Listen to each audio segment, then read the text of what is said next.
Welcome inside this Marketplace Expert Edition. In studio, the Basement Doctor, John Clements, once again with us. Thank you so much for being here. Thanks for having me. I know the weather is changing. They've told me this. It's breaking news. I don't know if you've heard. I think so. I think I should walk through it coming in. Yeah. Yes. So what that does, we've talked about it before on this segment, that just some weird things with your house and with the house around. And you're telling me it doesn't have to be built on quicksand to experience a sinking house? No. We talked to the weatherman earlier. He said that this has been the driest year in 4 years. That dryness really affects the soils. Well, when you take the moisture out of our clay in Ohio, which we're famous for, all of a sudden that same thing's going to happen. That clay is going to shrink. So if your foundation is sitting in that clay, it's going to move. The clay moves, your house moves. So that shrinkage or that dryness has a huge effect. We're getting calls from all over the area right now with the houses moving and cracks appearing, and people that they can't get out their front door because the door is wedged shut. They can't open and close their windows, or cracks start coming out of the corner of windows and doors or in the brick and things like that. It's a stair-step pattern crack in the brick is the easiest part to see. Okay, so this is, to me, this is nothing to mess around with. I mean, no, if you have a sinking house, you've got a problem, right? This could be really bad. Yeah, they say in the Bible, don't build a house on sinking sand. Sinking sand, yes, that's right. We could sing a hymn if you'd like. Yes, we could. You might have to if your house falls in. So what do you do if the house is sinking? The first thing you do is you don't panic. It's fixable. You need to get a professional out to take a look at it. We offer free inspections. There's no high pressure sales or anything like that. The repair basically is we end up putting the house on stilts below the ground.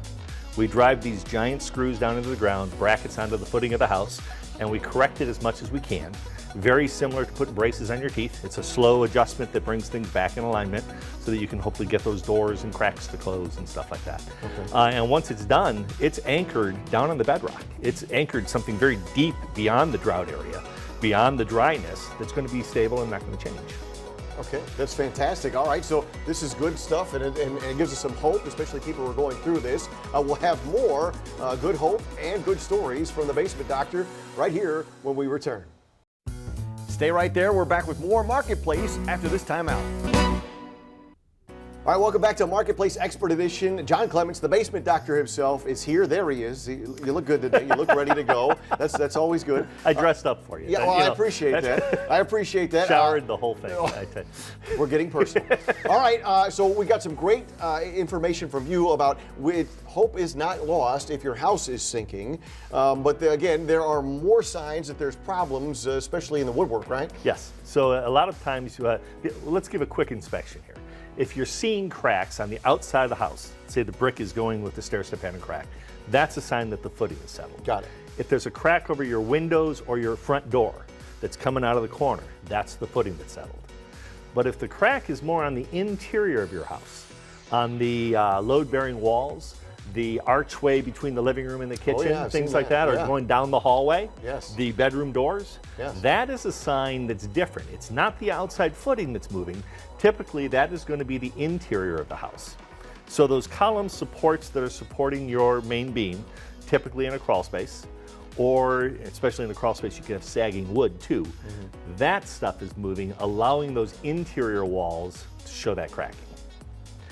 The way that we fix that is different. We don't drive those helical piers down into the bedrock. Okay. We actually put column supports on the inside. So we get inside the crawl space and we install engineered footings and we put in these steel pipes that have I believe the load capacity on is 14,000 pounds. The ones that you get at the box store are 3,000. Big difference between them. Yeah. And we can get in the crawl space, we can inspect it, and we can tell you exactly what's going on. And this sounds like this is something, you sound like it's such ease, and a homeowner, we're panicking, but you're like, we've seen this before, it's no problem. Well, I've been doing this for 31 years. It's something I see every day of the week. Okay, all right, well that's good. Now, can we fix spaceships? Is that the next thing? Sure, I've got carbon fiber. I can get in there and do that, yeah, what the heck? That'd be fun. Yeah, all right, just send a rocket to the moon. The Basement Doctor is going next. All right, John Clements, how do we get a hold of you? 1-877-DRY-TIME, or just get on Mr. Google and type in Basement Doctor, and we're going to pop right up. And maybe soon orbiting the moon. Yeah. He is the Basement Doctor, John Clements. Once again, this has been another Marketplace Expert Edition.